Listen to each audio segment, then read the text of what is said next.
नमस्कार, KP news 24/7 में आपका स्वागत है। मैं अश्विनी आपके साथ। आइए एक नजर डालते हैं अब तक के मुख्य समाचारों पर। भारत युवाओं से विश्व गुरु बन सकता है, भगवंत खुबा का कहना। बेंगलुरु पुलिस प्रमुख ने आदेश जारी करते हुए कहा कि भोजनालय 1 बजे तक खुले रह सकते हैं। बेंगलुरु में मुस्लिम व्यक्ति धर्मांतरण विरोधी कानून के तहत पहले मामले में गिरफ्तार। गन्ना किसानों को मीठी खबर देंगे बोमई, शंकर पाटिल मुनेक्कोप्पा ने कहा।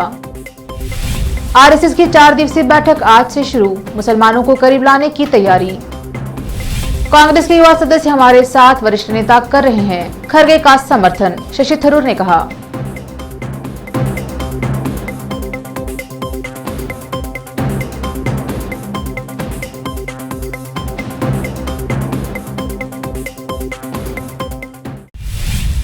अब समाचार विस्तार से। नेहरू युवा केंद्र, शांतिश्वरी स्वयं सेवा संगठन, जगत गुरु पंचाचार्य युवा संघ और कर्नाटका विश्वविद्यालय ने आज 16 अक्टूबर को कर्नाटका कॉलेज में जिला युवा महोत्सव का आयोजन किया। केंद्र सरकार के रसायन, उर्वरक और नवीकरणीय ऊर्जा स्रोत राज्य मंत्री भगवंत खुबा ने ज्योति प्रज्वलित कर कार्यक्रम का उद्घाटन किया और जिला युवा उत्सव की शुरुआत करते हुए कहा कि भारत को विश्व चैंपियन बनाने में युवाओं की भूमिका बहुत महत्वपूर्ण है, खासकर एनसीसी। उन्होंने कहा कि जिला युवा संघों के प्रतिनिधि अहम भूमिका निभाएंगे। अगर भारत को 2047 में विश्व गुरु बनना है तो यह बहुत जरूरी है कि हम सब मिलकर राष्ट्र धर्म दोड्डा के संदेश का प्रसार करें। उन्होंने कहा कि दुख की बात है कि अगर हम वर्तमान शिक्षा मानकों को देखें तो कुछ समुदाय अपने धर्म को कानून और संविधान के लिए सबसे महत्वपूर्ण चीज के रूप में चित्रित कर रहे हैं। घर में हमारे धर्मों का पालन करने में कोई आपत्ति नहीं है, लेकिन यह महसूस करते हुए कि राष्ट्रीय धर्म सबसे ऊपर है। उन्होंने भारत के नागरिकों को जीने की सलाह दी। विशेष संवाददाता की रिपोर्ट। बेंगलुरु के पुलिस आयुक्त प्रताप रेड्डी ने एक आदेश जारी कर कहा कि शहर में भोजनालय सुबह 1 बजे तक काम कर सकते हैं। यह आदेश तब आया जब बेंगलुरु होटल एसोसिएशन ने शिकायत दर्ज की कि कैसे पुलिस अधिकारी उन्हें रात 11 बजे तक भोजनालयों को बंद करने के लिए मजबूर करते हैं। आयुक्त ने कहा कि पुलिस अधिकारियों को 2016 में जारी सरकार आदेश का पालन करना चाहिए, जिसे शहर में रेस्तोरां और भोजनालयों को सुबह 6 बजे से 1 बजे तक काम करने की अनुमति दी थी। एक बयान में आयुक्त ने कहा, उल्लेखित आदेश दिनांक 1 जुलाई 2016 में बेंगलुरु शहर आयुक्त के अधिकार क्षेत्र में सार्वजनिक स्थानों पर भोजन और नाश्ते के स्थानों के व्यवसायिक घंटे हैं सुबह 6 बजे से रात के 1 बजे तक संचालित करने की अनुमति। इस संबंध में संभागीय पुलिस उपायुक्त और उनके अधीनस्थ अधिकारियों को निर्देश दिया जाता है कि वे कर्मचारियों को नियमानुसार आवश्यक कार्रवाई करने के लिए सूचित करें। धर्म की स्वतंत्रता के अधिकार के कर्नाटका संरक्षण अधिनियम के तहत दर्ज पहले मामले में, जिसे आमतौर पर धर्मांतरण विरोधी कानून के रूप में जाना जाता है, बेंगलुरु में एक 23 वर्षीय मुस्लिम व्यक्ति को गिरफ्तार किया गया है। यशवंतपुर पुलिस ने एक 19 वर्षीय हिंदू महिला के कथित रूप से इस्लाम में धर्मांतरण के मामले में 13 अक्टूबर गुरुवार को उस व्यक्ति को गिरफ्तार किया। गिरफ्तारी महिला खुशबू की मां की शिकायत के आधार पर की गई है। पिछले 15 वर्षों से बेंगलुरु की रहने वाली खुशबू 5 अक्टूबर को कथित तौर पर लापता हो गई थी। अगले दिन उसकी मां ने यशवंतपुरा पुलिस स्टेशन में उसके लापता होने की सूचना दी। हालांकि 2 दिन बाद खुशबू एक स्थानीय निवासी 23 वर्षीय सैयद मोइन के साथ लौटी और कहा कि उन्होंने आंध्र प्रदेश के पेनुकोंडा की यात्रा की थी, जहां उन्होंने एक दूसरे की सहमति से शादी कर ली। उसने यह भी कहा कि उसने इस्लाम धर्म अपना लिया है। चीनी और कपड़ा मंत्री शंकर पाटिल मुनेक्कोप्पा ने शनिवार को किसानों को आश्वासन दिया कि 2022-23 सीजन के लिए गन्ने के उचित पारिश्रमिक मूल्य को बढ़ाने पर निर्णय लेने के लिए जल्द ही मुख्यमंत्री बसवराज बोमई के साथ बैठक करेंगे। किसान 5,500 रुपए प्रति टन गन्ने की एफआरपी की मांग कर रहे हैं। यह सुनिश्चित करना है कि कटाई और परिवहन उन पर बोझ न बने। हम उन्हें जल्द ही मीठी खबर देंगे। उन्होंने रैत संघ के सदस्यों के साथ मैराथन बैठक के बाद संवाददाताओं से कहा। चीनी मिलों द्वारा कटाई और परिवहन शुल्क और गन्ने की तौल को लेकर किसानों का शोषण करने की शिकायतों पर मुनेक्कोप्पा ने कहा कि वह इन मुद्दों को हल करने के लिए बुधवार को गन्ना नियंत्रण बोर्ड के सदस्यों के साथ बैठक कर सकते हैं। राष्ट्रीय स्वयंसेवक संघ की हर साल होने वाली अखिल भारतीय कार्यकारी मंडल की बैठक प्रयागराज में आज सुबह 9 बजे से शुरू हुई है। ये बैठक 16 से 19 अक्टूबर 2022 तक चलेगी। इसमें जनसंख्या असंतुलन समेत कई मुद्दों पर प्रमुखता से चर्चा होगी। 4 दिनों तक चलने वाली इस बैठक पर सबकी निगाहें टिकी हुई हैं। आज हुई बैठक में संघ प्रमुख मोहन भागवत और सरकार्यवाहक दत्तात्रेय हुसबेले समेत संघ के सभी प्रमुख पदाधिकारी शामिल हुए। बता दें कि बैठक में शामिल होने के लिए संघ प्रमुख मोहन भागवत 3 दिन पहले ही प्रयागराज आ चुके हैं। अखिल भारतीय कार्यकारी मंडल में संघ रचना के सभी 45 प्रांतों के प्रांत संघ चालक, कार्यवाह और प्रचारक बैठक में हिस्सा ले रहे हैं। लेते हैं थोड़ा सा ब्रेक, जल्द लौटेंगे ब्रेक के बाद। हिंदुस्तान के हर कोने में हम हैं मौजूद। 24 घंटे हालात पर गहरी नजर, खबरों से जुड़े चुपते सवालात और आपको दिखाता है धार्मिक, सामाजिक, राजनीतिक, लोकल और इंटरनेशनल न्यूज की सबसे बेहतर कवरेज जो आपको रखती है हर पल बाखबर। देश और दुनिया भर की खबर के लिए देखते रहें KP news 24/7। Noor education trust Bidar की ओर से चलाए जाने वाला Noor MEd and BEd college Bidar, recognised by NCTE Delhi and affiliated to Gulbarga University, Gulbarga. Admission are open for the academic year 2021-22. विशेषज्ञ और सक्षम शिक्षकों द्वारा शिक्षा प्राप्त करने के लिए नूर एमएड एंड बीएड कॉलेज में दाखिला लें और शांत वातावरण में शिक्षा प्राप्त करें। बीदर शहर में बेहतर शिक्षा का एकमात्र केंद्र Noor MEd and BEd college, Shahpur gate, Bidar. Phone numbers 9945283920, 8482221297। Bidar शहर के प्रसिद्ध Hindi news channel KP news 24/7 के लिए फुल टाइम या part time good looking female news anchor की जरूरत है।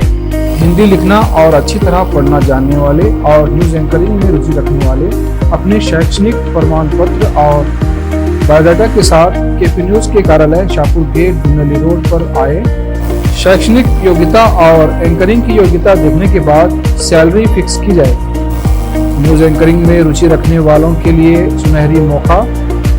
इसके अलावा बीदर जिले के सभी तालुकों से और तेलंगाना, आंध्र प्रदेश, महाराष्ट्र के क्षेत्रों से केपी न्यूज के लिए रिपोर्टर्स और न्यूज राइटर्स की जरूरत है। मीडिया रिपोर्टिंग और न्यूज लिखने का अनुभव रखने वाले लोग केपी न्यूज के कार्यालय पर आए या इस ईमेल आईडी पर अपना बायोडाटा भेजें। kpnews24/7@gmail.com। अधिक जानकारी के लिए इन नंबर्स पर संपर्क करें 8088300876, 9945283920। घर, दुकान और ऑफिस कितना भी सुंदर बनाया जाए और हर तरह से उन्हें सजाया जाए, अगर फर्नीचर ना हो तो सब अधूरा सा लगता है। और अच्छा फर्नीचर घर, दुकान और ऑफिस को 4 चांद लगाता है और देखने वालों में शान बढ़ाता है। और जब घर इतना सुंदर बनाया जाता है तो उसमें बेहतर और सुंदर फर्नीचर का भी उपयोग जरूरी है। अपने घर, दुकान, ऑफिस के लिए अच्छा और सुंदर और पायदार फर्नीचर और दूसरी चीजों का बीदर शहर में एकमात्र केंद्र है Nikita industries and Nikita furniture showroom, जहां पर एक ही छत के नीचे विभिन्न डिजाइन और विभिन्न रंगों और विभिन्न कंपनियों के पलंग, अलमारी, सोफा सेट, डाइनिंग टेबल, सिंगारदान, ऑफिस काउंटर्स, विभिन्न कलर्स और डिजाइन की कुर्सियां, बहुउपयोगी चौकियां और दूसरी चीजें उपलब्ध हैं। घर, ऑफिस और दुकान बनकर तैयार है और वहां के लिए फर्नीचर का सोच रहे हैं तो देर किस बात की, तुरंत चले आइए। Nikita industries and Nikita furniture showroom, shed number C1, industrial estate, Gandhiganj, Bidar. अधिक जानकारी के लिए शोरूम के मालिक जयराज खंडे से इन नंबर्स पर संपर्क करें 9448128148, 08482227010। दुनिया में शिक्षा का बड़ा महत्व है। जीवन में आगे बढ़ने और सफलता हासिल करने के लिए अच्छी शिक्षा की जरूरत होती है। बीदर शहर में बेहतर शिक्षा का एकमात्र केंद्र है ज्ञान सुधा एजुकेशन सोसाइटी की ओर से चलाए जाने वाला Gyan Sudha degree college for arts, science and commerce Bidar, जहां पर BA के साथ साथ UPSC, IAS, IPS KPSC, KAS और BCom के साथ foundation classes for CA banking exam training और BSc के साथ साथ रिसर्च ओरिएंटेड टीचिंग की सुविधा उपलब्ध है और इन सभी के लिए एडमिशन शुरू हो चुके हैं। सही माहौल में और बेहतर शिक्षकों से शिक्षा व ज्ञान प्राप्त करने के लिए आज ही एडमिशन लें। याद रखें, ज्ञानसुधा एजुकेशन सोसाइटी की ओर से चलाया जाने वाला Gyansudha degree college for arts, science and commerce Bidar, इसके साथ ही Gyansudha college of nursing Bidar में भी एडमिशन खुल गए हैं। Shivnagar behind Union Bank of India Bidar. Contact number 988800403334। Break के बाद स्वागत है आपका। देखते हैं अन्य समाचार। कांग्रेस अध्यक्ष पद का चुनाव लड़ रहे शशि थरूर ने शनिवार को दावा किया कि पार्टी के युवा सदस्य उनका समर्थन कर रहे हैं, जबकि वरिष्ठ नेता दूसरे उम्मीदवार और उनके प्रतिद्वंदी मल्लिकार्जुन खड़गे का समर्थन कर रहे हैं। उन्होंने जोर देते हुए यह भी कहा कि गांधी परिवार से दूरी रखकर कांग्रेस का कोई भी अध्यक्ष कामकाज नहीं कर सकता, क्योंकि गांधी परिवार लोकप्रिय है और उनका DNA पार्टी की रगों में दौड़ता है। शशि थरूर ने गुवाहाटी में अपने चुनाव प्रचार के तहत संवाददाता सम्मेलन में कहा, मुझे युवा मतदाताओं का समर्थन मिल रहा है। मुझे पार्टी के युवा सदस्यों से अच्छी प्रतिक्रिया मिल रही है। वरिष्ठ नेता खड़गे का समर्थन कर रहे हैं। हम बदलाव के बारे में बात कर रहे हैं और वरिष्ठ नेता इसका प्रतिरोध कर रहे हैं। केंद्रीय वित्त मंत्री निर्मला सीतारमण ने आज कहा कि रुपए ने अन्य उभरती बाजार मुद्राओं की तुलना में काफी बेहतर प्रदर्शन किया है। मंत्री की यह टिप्पणी रुपए के 82.69 के सर्वकालिक निचले स्तर तक गिरने के कुछ दिनों बाद आई है। भारतीय मुद्रा की गिरावट के बारे में बात करते हुए सीतारमण ने कहा कि यह डॉलर के मजबूत होने के कारण हुआ है। उन्होंने कहा कि रुपया कमजोर नहीं हो रहा है। भारतीय मुद्रा की गिरावट के बारे में बात करते हुए सीतारमण ने कहा कि यह डॉलर के मजबूत होने के कारण हुआ है। उन्होंने कहा कि रुपया कमजोर नहीं हो रहा है। वित्त मंत्री ने अपने अमेरिकी यात्रा के दौरान एक प्रेस वार्ता में कहा, मैं इसे रुपए में गिरावट के तौर पर नहीं देखूंगी, बल्कि इसे डॉलर के लगातार मजबूत होने के रूप में देखूंगी। सीतारमण ने कहा कि भारतीय रिजर्व बैंक RBI यह सुनिश्चित करने पर ध्यान केंद्रित कर रहा था कि बहुत अधिक अस्थिरता न हो और भारतीय मुद्रा के मूल्य को ठीक करने के लिए बाजार में हस्तक्षेप न हो। राजस्थान के मुख्यमंत्री अशोक गहलोत ने शनिवार को भाजपा पर केंद्र में कांग्रेस नेतृत्व वाली संयुक्त प्रगतिशील गठबंधन सरकार को बदनाम कर लोगों का ध्रुवीकरण करने और सत्ता पर बैठने का आरोप लगाया। अशोक गहलोत ने लोगों को सांप्रदायिक राजनीति से आगाह किया और कहा कि देश तनाव, हिंसा और सांप्रदायिकता का माहौल बर्दाश्त नहीं कर सकता। अशोक गहलोत ने कहा, लोग उन चालों से वाकिफ हैं, जिनसे भाजपा UPA सरकार को बदनाम करके सत्ता में आई थी। न तो लोकपाल लागू हुआ, न काला धन वापस आया। भाजपा लोगों का ध्रुवीकरण करके और UPA सरकार को बदनाम करके सत्ता में आई। उन्होंने कर्नाटका में एक जनसभा को संबोधित करते हुए कांग्रेस नेता राहुल गांधी की भारत जोड़ो यात्रा की सराहना की। बीजेपी के राष्ट्रीय अध्यक्ष JP नड्डा ने दिल्ली के रामलीला मैदान में पंच परमेश्वर सम्मेलन को संबोधित किया है। अपने संबोधन के दौरान उन्होंने दिल्ली के CM अरविंद केजरीवाल और कांग्रेस पर जमकर निशाना साधा है। नड्डा ने कहा, झूठ बोलना, बरगलाना और गलत आंकड़े देना केजरीवाल की फितरत है। दिल्ली के शिक्षा मॉडल का झूठा ढिंडोरा पीटते हैं, लेकिन यहाँ स्कूल नहीं है, क्लासरूम नहीं है, कोर्स नहीं है। कानून और कोर्ट के कारण घोटाले वाली सरकार के 3 मंत्री जेल में हैं। जल बोर्ड घोटाले और टेंडर घोटाले में जेल और बेल के बीच में घूमने वाले आज केजरीवाल के MLA हैं। आने वाले MCD चुनाव और विधानसभा चुनाव में हम इनको शिकस्त देंगे। चीन की कम्युनिस्ट पार्टी ने राष्ट्रपति शी जिनपिंग के लिए रिकॉर्ड तीसरे कार्यकाल पर मुहर लगाने के उद्देश्य से महत्वपूर्ण कांग्रेस सत्र आरंभ किया है। जिनपिंग एक बार फिर देश के राष्ट्रपति बन जाएंगे। राष्ट्रीय कांग्रेस के 20वें सत्र के लिए CCP के सदस्य एकत्रित हुए हैं। इसका आयोजन आज यानी 16 अक्टूबर से शुरू हुआ है और 22 अक्टूबर तक चलेगा। जिनपिंग ने बैठक के उद्घाटन समारोह में पार्टी सदस्यों को संबोधित करते हुए कहा, चीन ने गरीब के खिलाफ मानव इतिहास की सबसे बड़ी और लंबी लड़ाई लड़ी है। हमारी पूरी दुनिया में गरीबी को कम करने के लिए किए गए प्रयास महत्वपूर्ण हैं। इस दौरान चीनी राष्ट्रपति ने ताइवान का भी जिक्र किया। एक नजर फिल्मों के समाचारों पर। तुम्हें प्यार करूंगा में दिखा मुस्कान शर्मा और लक्ष्य कपूर का रोमांटिक अंदाज। अब समाचार खेल जगत के। आकिब जावेद ने अब भारत के खिलाफ उगला जहर, पाकिस्तानी कप्तान को भी बना चुके हैं निशाना।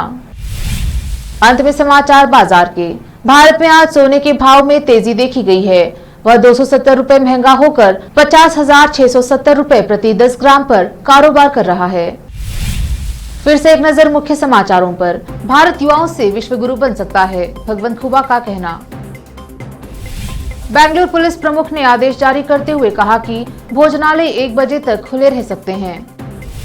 बेंगलुरु में मुस्लिम व्यक्ति धर्मांतरण विरोधी कानून के तहत पहले मामले में गिरफ्तार।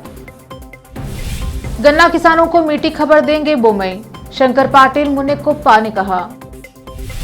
आरएसएस की 4 दिवसीय बैठक आज से शुरू, मुसलमानों को करीब लाने की तैयारी।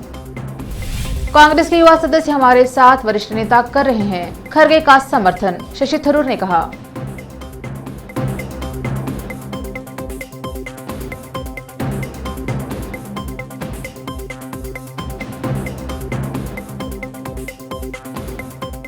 केपी न्यूज के 6 बजे के बुलेटिन में अब तक के लिए इतना ही। देखते रहिए केपी न्यूज ताजा खबरों के लिए। धन्यवाद।